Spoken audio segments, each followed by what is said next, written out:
We hear a lot about ending qualified immunity, asset forfeiture. Can you talk a little more about what police reform looks like for you, and if privatizing the police force is a viable option, a viable solution, or what you think the answer to a militarized police force is? Yes. You're making me smile there. So there are many parts to that. We didn't get here overnight. Police brutality has many different things that are empowering it and making it worse and allowing it to continue. The number one thing, of course, ending qualified immunity. If I infringe on your rights or hurt you, you can take me to court. If a police officer or corrupt government official does that same thing to you, you can't take them to court. Why?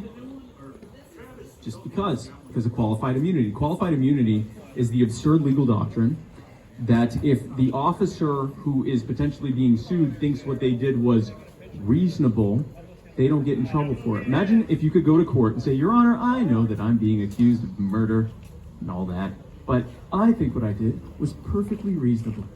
And the judge going, oh, well, if you think it's reasonable, then case dismissed. That's qualified immunity. And qualified immunity creates a situation like what happened with George Floyd. Derek Chauvin, before he murdered George Floyd, had 17 other complaints against him, including wrongful death. He may have murdered other people.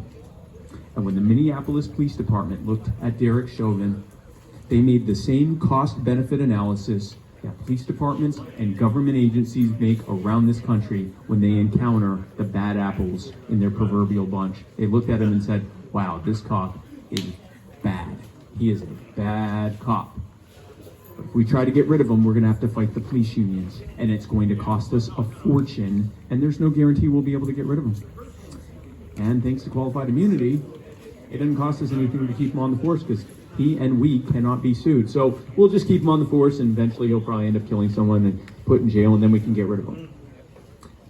That empowers and incentivizes bad policing and bad government actions, and it punishes good policing and good government actions because those who actually want to hold bad officers accountable don't ever get it. No one is held accountable. If you end qualified immunity, it flips it all around on its end. Now, when the Minneapolis Police Department and other agencies look at these bad actors, they say, holy crap, we got to get rid of this guy before he costs us a fortune. The police unions will say, holy crap, we got to get rid of this guy before he costs us a fortune. His fellow officers will say, holy crap, we got to get rid of this guy before he costs us a fortune. That is why ending qualified immunity is so important. And there are so many other aspects to this question. Ending the war on drugs, which empowers... Ending the war on drugs, there's so many reasons to end the war on drugs. Specific to this question, what the war on drugs does is it empowers drug cartels and criminal organizations by giving them an entire market that they get to corner, the sale of drugs. But it doesn't end there. In order to be able to do what they do and protect their turf, not only are they violent, they also bribe government officials and police officers, which makes them worse.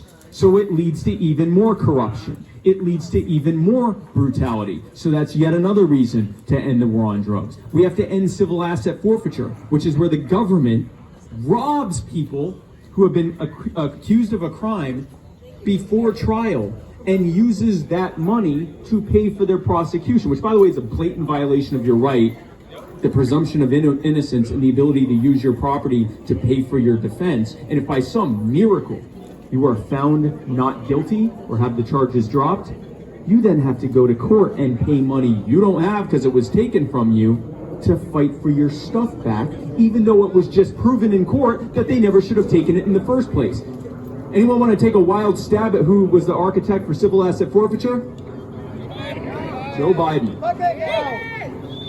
So that's why we have to end civil asset forfeiture. We have to end the military surplus program, which is dumping military program, military equipment, and military training. You have police officers that are increasingly getting military training from military contractors to use military equipment that was designed for military applications. And then they're told, now, go out into our neighborhoods.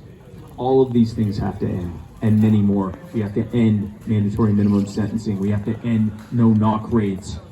We have to end all of these things. Because until we solve the problems, all we're going to get is the same empty rhetorical nonsense that we got from Joe Biden in that debate. Oh, I'm going to have police departments and civil rights groups sit down and talk. That's never happened before, right? They've never talked before. We already know what needs to be done.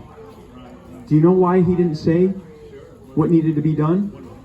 It's one of two reasons, probably both of them. Number one, he's the one who created the problems. And number two, he barely remembers what his name is. So that's how we deal with police brutality. There were two other people that had raised their